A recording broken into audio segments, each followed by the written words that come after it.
Welcome back to the Vanessa G Fitcast. I'm Vanessa Pozos, and here with me is my co-host and husband, Omar Pozos. And today, I wanted to answer a question that I actually got in DMs, because it's one of my favorite things to do is, when you guys have different questions, things that come up for you, maybe struggles that you're dealing with, or just something that you want a little bit more clarity on, and when you take it to me directly and I can have that one-on-one conversation. But I felt like this might be a good one for us to actually dive into a little bit further on a podcast. Yeah, I think honestly we need to do the poll thing that people post on social media, because then that way people can ask you more questions, and then we can always bring it here and do a Q&A session with Vanessa. Yeah. But if you guys ever have any questions, you're always welcome just to shoot them on over to me. Yeah, awesome. All right, so I'll ask you the question that you got, and then give us your thoughts, and then I'll kind of pick and see what other questions come up as you start to explain some of this. How does that sound? Sure. Yeah, let's do it. All right, cool. So the question was, this person was somebody that was very active on her feet quite a bit. And then on top of that, she spends about 2 to 3 hours in the gym, and was wondering, and they said, Vanessa, is it possible, or can you lose weight without a calorie deficit? So what are your thoughts? Yeah. So I love this question because there's so much nuance here. And that's why I was like, oh man, this is one that we should really dive deeper into in a full podcast episode. Because, okay, so let's take this question, can you lose weight without a calorie deficit? Well, it's not a simple yes or no. It's actually kind of yes and no. And let me explain a little bit here. So no, you really can't lose weight without a calorie deficit, because at the end of the day, what a calorie deficit is it is truly defining the law of thermodynamics, the law of energy exchange. So calories themselves are very simply a measure of energy, and body fat itself is stored energy. So when you are burning more calories than you're consuming, so you have more calories going out than coming in, that's when you are in a deficit, and your body is going to burn the stores of energy that you have within your body, which is in body fat. And that's how you can see, weight going down, see the scale getting lower, see yourself losing body fat. So on a scientific level, no, you cannot lose weight without a calorie deficit. A calorie deficit is a requirement to losing weight. But here's the tricky part. But it can also be yes, depending on kind of how we actually interpret this question, how we kind of go about this. So, it can also be yes, because weight doesn't necessarily mean body fat. You can lose weight for other reasons. You could lose weight from water weight, from inflammation, from different things that might be happening essentially. That doesn't mean that you're burning these energy stores. So we often see this actually happen a lot with, our clients when we are doing different types of protocols that are really helping clear out inflammation. So for example, we've talked about on podcasts before, the flush method, which is something we do often. Our clients see really, really incredible results in just dropping a ton of inflammation really quickly. And when we're doing this, they're typically not in a calorie deficit. If nothing else, typically, more often than not, they're eating at least at maintenance calories. A lot of times they're eating above maintenance calories when they're doing a flush, which means technically, theoretically, they're eating even more calories than they're burning. And yet you see it over the course of a flush many times for a lot of women that the scale goes down and that they look leaner. So why is that happening? It's because they're not necessarily burning body fat. They're dropping a lot of the water weight, the inflammation, a lot of stuff that makes you look so much thicker and feel so much just worse and gross than you actually are deep down. Got it. Yeah, no, that makes a whole lot of sense. Now, I do want to maybe take this a step to the next level and kind of just pick your brain a little bit. Is that okay? Are you cool with that? All right. So I believe the reason why this person was asking this is because she was having a little bit of trouble of seeing actual progress or seeing results from all the hard work and effort that she was putting in. So my question to you is, for somebody that is, putting in the works, that is in a caloric deficit, maybe what are some reasons why somebody could not be seeing results? Could you share a little bit of your thoughts on that? Yeah. So there's a lot of reasons why somebody maybe wouldn't be seeing results from that. The main one would basically be that you're not actually in a calorie deficit. And let me explain. It doesn't necessarily mean that you're not eating below your projected maintenance calories, like the amount of calories that you should be able to maintain your body weight on. You could be eating much less than that. I see women, I've seen this honestly time and time again, where there's women who are eating 800 to 1200 calories per day on average, and they are not losing weight.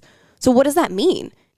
It doesn't mean that they're not in a calorie deficit. It simply means that their metabolism has adapted so low that that is actually not a deficit for them. It means that their metabolism has slowed down so much that that is currently what they maintain on.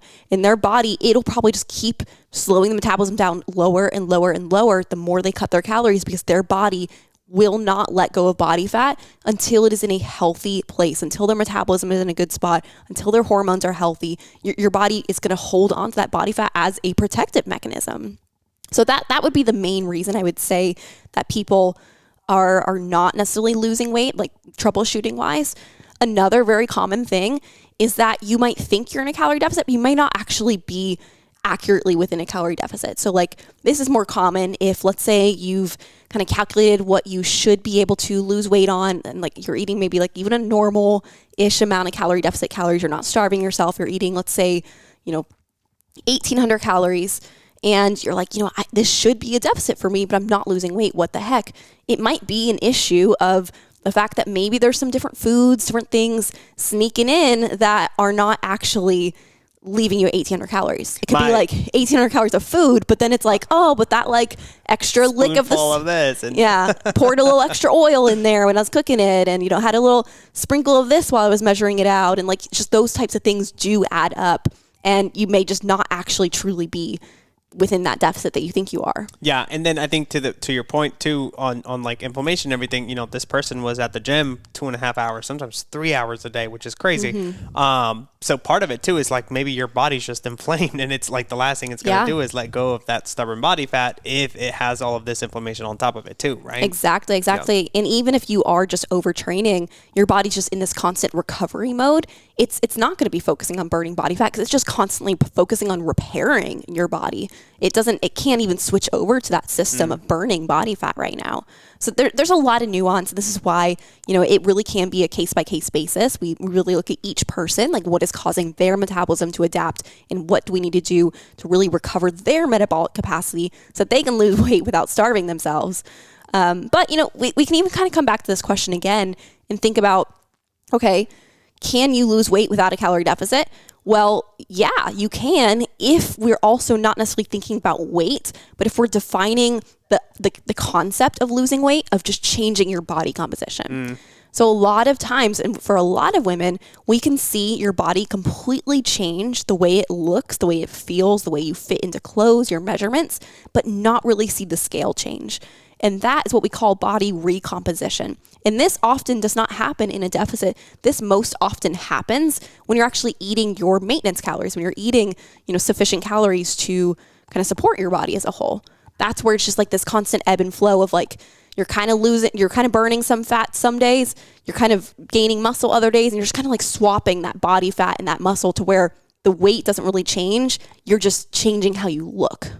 Got it. So essentially, and correct me if I'm wrong, but you're not necessarily losing the weight. You're just trading that, stubborn body fat for lean muscle. So although your weight might stay the same, your body composition, the way you look, the way you fit into your clothes, everything else changes in that regard. Yeah, exactly. Cool. Yeah. So I think that kind of covers the question essentially. I mean, did you have any other kind of thoughts on? No, I think my biggest thing is, and give me your thoughts on this, but okay, so let's say somebody comes in, they're like, hey, Vanessa, I've been in a calorie deficit. I've been eating, X amount of calories, and to me, that is in a caloric deficit. I'm consistent. I'm not licking the spoon. I'm not, having some additional calories here and there, but I'm not seeing changes. Like, where would you point that person to? Like, what would be the first step to really understand? Be like, okay, let's just make sure XYZ is taken care of, and then go from there. What are your thoughts there? Yeah. So to me, that is a symptom of metabolic adaptation. And so now the question becomes, what is causing the metabolic adaptation? What is causing you to be unable to lose weight despite eating in a calorie deficit? That's what we have to dig into further. And that's really what we do in our 90-day metabolic reset, where we really look at each person individually, really score their symptoms, look at all the systems of the body, and kind of develop that individualized game plan for what do we need to do for you specifically to make sure that you can actually have a metabolism where you can lose weight without starving yourself, without restricting all of your favorite foods, without just like killing yourself in the gym, and truly, live a normal life, essentially. Yeah. And I think that's where the questions of like, okay, how long have you been in this deficit? What does that look like for you? What are you doing in the gym? Like all those questions can come into play. And like you said, because there is so much context, there is so much nuance, get a true picture of what the person's doing and then seeing what changes we need to make, right? Yep, exactly. Awesome. So really, to recap here, can you lose weight without a calorie deficit? Not exactly on a scientific level. We do need a calorie deficit in some level to burn body fat, but there are other ways to change your body composition, such as losing inflammation, losing water weight, gaining muscle, and burning body fat, recomping your body at the same time, that we can still kind of achieve that like end desired result without being in a deficit. But if you are in a deficit and you're not losing weight, and so you're kind of asking yourself what's going on here, that's when we need to dig in and figure out what's causing your metabolism to slow down. So I hope that this kind of helped clarify things for you. If you've ever found yourself wondering, why am I not losing weight? What are my other options here? What can I do? And if you have any further questions, I really do invite you to just reach out to me on Instagram or Facebook. Shoot me a DM. I'm always happy to chat, always happy to answer your questions and help really troubleshoot your situation. So yeah. Thanks so much for listening, and we'll be back next week with another great episode. Bye, you guys.